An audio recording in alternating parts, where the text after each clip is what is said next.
Welcome to day 15 of MovieFiles, 100 movies in 100 days. And today, as part of Bill Murray Fortnite, I'll be reviewing the movie Zombieland. Yes, we know that Bill Murray wasn't a major part of the movie Zombieland, but he was still part of the movie. He had a very fun and interesting cameo from the fact that he was only in it for possibly about a good 10 minutes, but he was still fun and his quirky self, which made things all a lot more interesting. This movie had a very weird history to it because of the fact that it was originally produced in 2009. It scored a lot of success in the box office, but was then made into a television series that was critically panned by anybody. It was pitched to Amazon, who later said, nope, we don't want anything to do with it, because of the fact that it was very low budget-esque. It didn't have the original cast members in it, and it attempted to continue to tell the story that was originally told in the first movie, which didn't quite pan out. Now, the movie itself was directed by Ruben Fleischer, and the screenplay was written by Reese and Paul Wernick. And the film was pretty much a story about two guys going on a road trip killing zombies. Now, you guys know that I love zombie movies. This, in a case, was a zombie movie done right. It had a lovely story, it had a great structure to it, amazing acting, and also an all-star cast that didn't take themselves or this movie very seriously. In a sense, it was a parody, but it was a parody done right. And it was, I believe, until World War Z, the highest grossing movie since 2004's Dawn of the Dead remake. 2 months have passed since a mad strain of mad cow disease has mutated into a mad person disease, which then became mad zombie disease that mutated the whole of the United States. Man, women and children are all going around eating each other and trying to kill each other, and those who are not are trying to escape the zombie phenomenon. An unaffected college student by the name of Columbus, who's played by Eisenberg, most of you guys would know him from The Social Network, is making his way from Austin, Texas to Columbus to see whether his parents are still alive, because that's what you would do in this sort of situation. You try and find your family members and kind of protect them. He tries to deal with zombies, and he has his own sort of set of rules in order to deal with these zombies, including number 1, cardio, because if a zombie comes after you, you're going to be running like a motherfucker. 2, double tap, because you've got to make sure that when the bastard's down, you kill him, because you're not going to go back. 3, beware of bathrooms, because if you're taking a shit and a zombie comes after you and tries to pull you out from underneath the bathroom, you won't only finish that shit, or it'll probably go back up your anus, you'll get to the point where that thing is going to be nibbling on your giblets. 4, seatbelts. That one is self-explanatory, I think, because if you're wearing a seatbelt, yeah, there's gonna be a lot of accidents. 6, cast iron skillet. Yeah, that one's self-explanatory as well. You want to kill something, you're gonna hit it. You're gonna hit it and hit it hard. 7, travel light. Yes, I'm gonna travel light, because if you're gonna outrun something, you don't need shit weighing you down. That means I would have to get rid of my PlayStation, my Xbox 360, my television. Oh, fuck. 8, you'd get a kick-ass partner. Yes, I'd probably feed my kick-ass partner to a zombie, because, you know. 12, bounty paper towels. Just because you're on the run doesn't mean your ass needs to be. 15, bowling balls.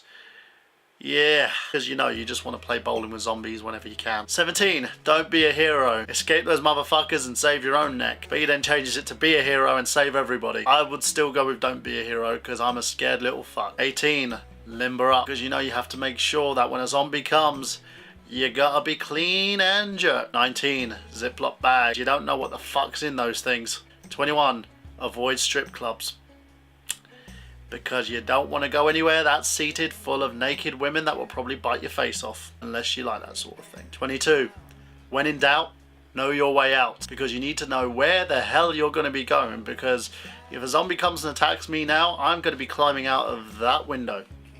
You can't see it, and I'm not going to show it to you. It's my secret place.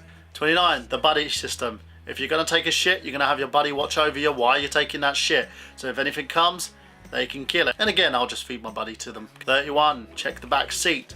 Because you're going in the car for a drive, you don't know if something clever's out behind you, going to eat your face off. Yeah. 32, enjoy the little things. Well, I hope he's not referring to penis, but yes. Enjoy the little things like gummy bears. 33, Swiss Army knife. So you can just poke a screwdriver in its freaking neck if it tries to get you. And also you can fix things while on the go. 34, clean socks. 48, hygiene. because you need to be clean before you shit yourself. 49, always have backup. Now these rules are pretty much central to Columbus's survival. He uses them as the theme of this movie and the essential premise to stop people from going through the zombie attack. Now, Columbus ends up bumping into Tallahassee, who's played by Woody Harrelson, another survivor who has his own rules and is particularly violent when killing zombies.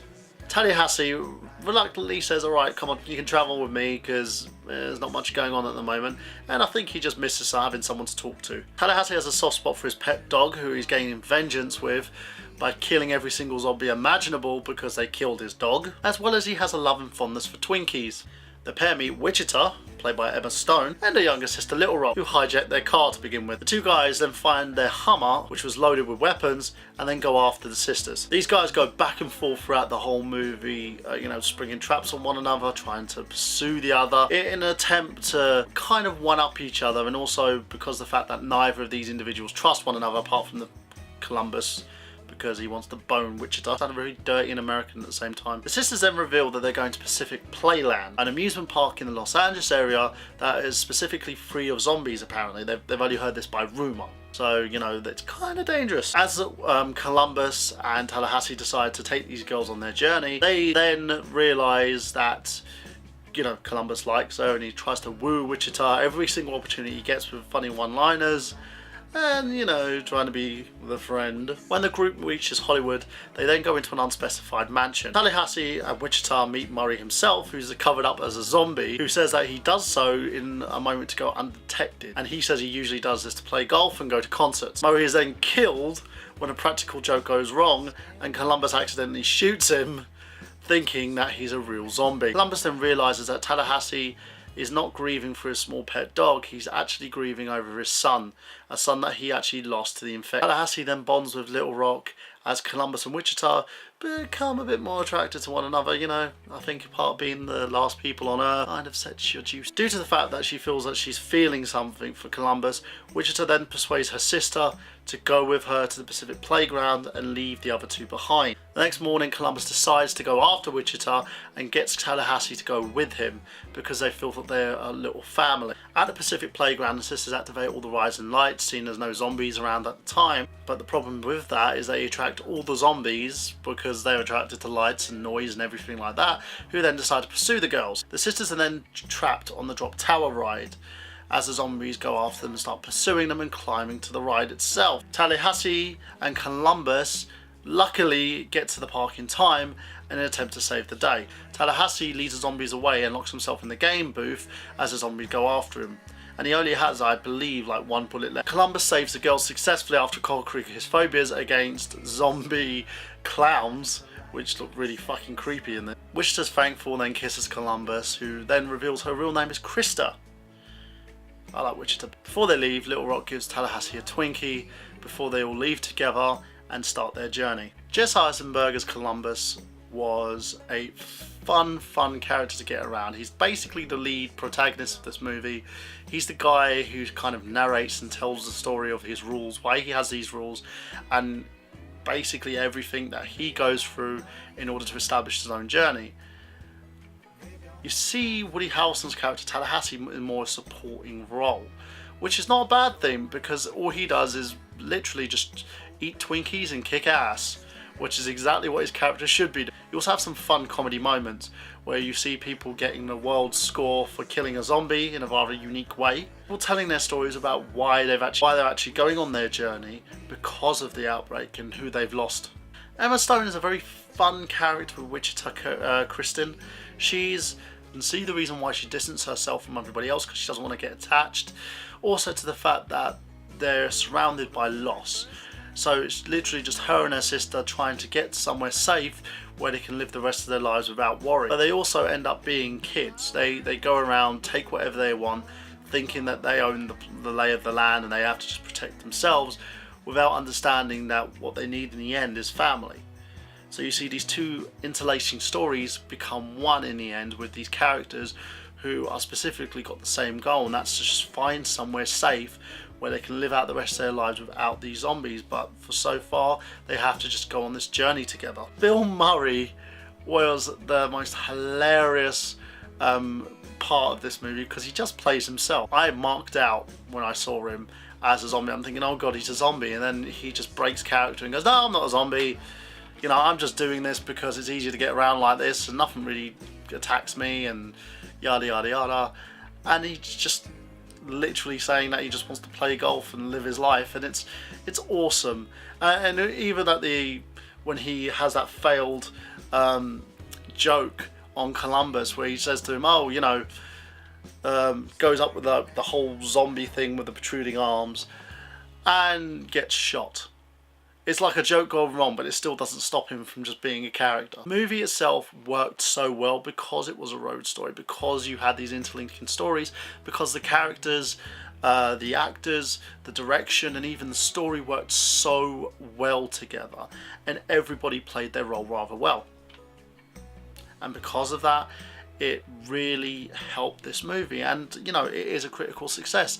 I was hoping that they were going to do a second one, but I believe due to script issues and due to problems that they are having with this movie in general, and also with the television series, that they may not do a second one, which is fine by me, because in a sense, sometimes the best things are stuff that's just not been touched. So I look at the review and I give it my movies a 1 to 5. So I'll give you the rating for this movie, being 1 being the worst, 5 being the best. I give this movie a solid 4.